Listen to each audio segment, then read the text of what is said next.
I'm 74 years old. I didn't expect to still be here, and I didn't expect this quiet to be so loud.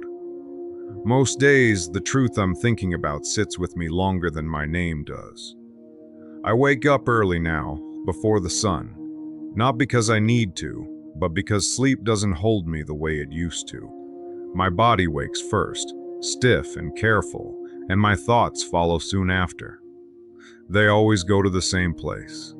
Not fear of dying. That part doesn't scare me much anymore. It's what I know that scares me. What I've learned too late. What I won't be able to take with me.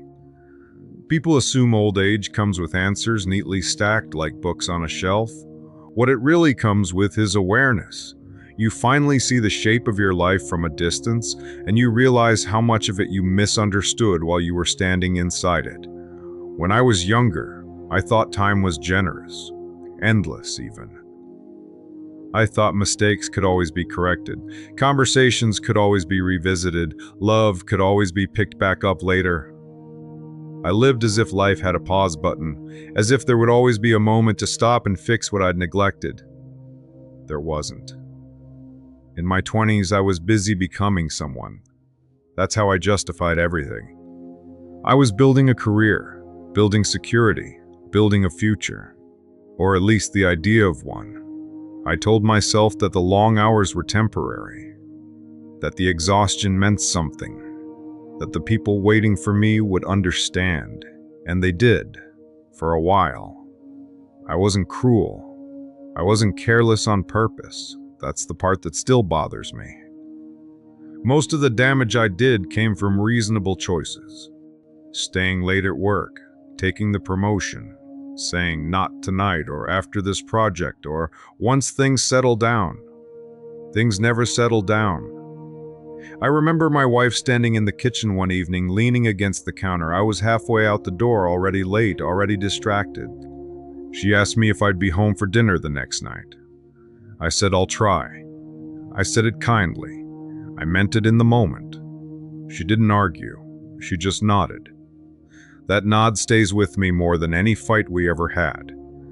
Back then, I thought love was sturdy. I thought it could handle neglect as long as there was no betrayal. I didn't understand that absence can be its own kind of betrayal. Quiet, slow, almost polite.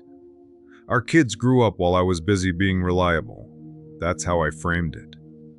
I showed up for the big things, the birthdays, the graduations, the photos. I was there in the ways that could be scheduled, but I missed the ordinary days. The kind that actually build a relationship. I told myself I was doing it for them. Now, I'm not so sure. The years pass the way they do, gradually, then suddenly. One day you're in your 40s, still feeling like there's plenty of road ahead. Then you're in your 60s, surprised at how fast you arrived. People start retiring. People start dying. You start counting time differently. My wife and I drifted before we broke. No dramatic ending, just distance that grew comfortable enough to ignore until it wasn't. We stayed polite, we stayed functional, we stayed married longer than we stayed close. When she got sick, I thought we'd have time to talk, real talk. The kind you save for later because it feels too heavy for an ordinary day. I told myself we'd have those conversations once the doctors figured things out. They didn't. I sat beside her hospital bed, holding her hand, listening to machines do work I couldn't. I wanted to apologize for things I couldn't quite name. I wanted to thank her properly. I wanted to tell her that I saw her now, fully, and that I was sorry it took me so long. But she was tired, and I was afraid, so I said less than I should have. Again, after she died, people told me I'd been a good husband. They meant well. I nodded and accepted it because correcting them felt unnecessary, and maybe unkind. But alone, in the house we'd filled and emptied together, I knew better. Good isn't always enough.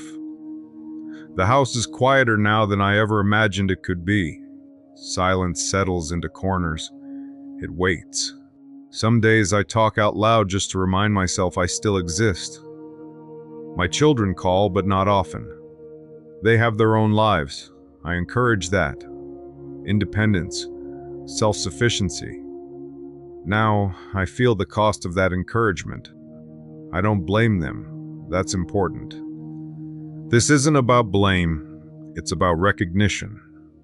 About seeing the full weight of small decisions repeated over decades. About understanding that what you postpone doesn't disappear. It waits, and it grows. The truth I can't take with me is simple, and it's heavy. Presence matters more than intention. I intended to be a good father. I intended to be a loving husband. I intended to slow down someday. Those intentions don't carry the same weight as moments shared. They don't sit beside someone when they're lonely. They don't laugh at the dinner table. They don't notice when someone stops asking. I thought providing was the same as being there. I thought love was proven through endurance and responsibility. I didn't realize how much love needs attention. Actual attention. The kind that costs time, not just effort. There was a moment, years ago, when my son asked me to help him with something small. I don't even remember what it was now. I remember checking my watch. I remember telling him I couldn't. I remember the look on his face. Not anger, just understanding. The kind that makes you feel older than you should. I forgot about that moment. He didn't. We carried different versions of the same past. That's another thing I learned too late. Now, at 74, I spend time thinking about what remains, about what I can still say, about what can still be felt. There are things I've started to do differently. I listen more when my children talk. I don't rush conversations. I let silence happen without trying to escape it. But some bridges don't fully rebuild. They just stop deteriorating. I'm grateful even now. I had love, I had purpose, I had moments of real happiness. But gratitude doesn't erase regret. They live side by side. Anyone who tells you otherwise hasn't lived long enough. If you're listening to this and you're younger than me, I won't tell you what to do. That never lands the way people think it does. I'll just tell you what I wish someone had told me in a way I could hear. Time doesn't announce when it's about to change its pace. One day you're assuming. The next day you're remembering. Don't assume the people in your life know how you feel because you're busy. Don't assume there will be a right moment later. Later is a fragile word. It breaks easily.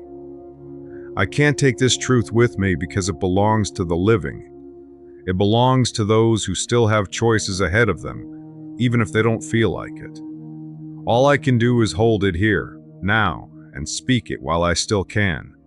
At the end of the day, when the house is dark and my body finally rests, I think about the life I lived, not with bitterness, just honesty. I did my best with what I understood at the time. But understanding changes, and by the time it changes, the cost is already paid. I'm 74 years old, and this is what I know now. If this meant something to you, don't rush past it, just sit with it a moment. That's usually where the truth starts.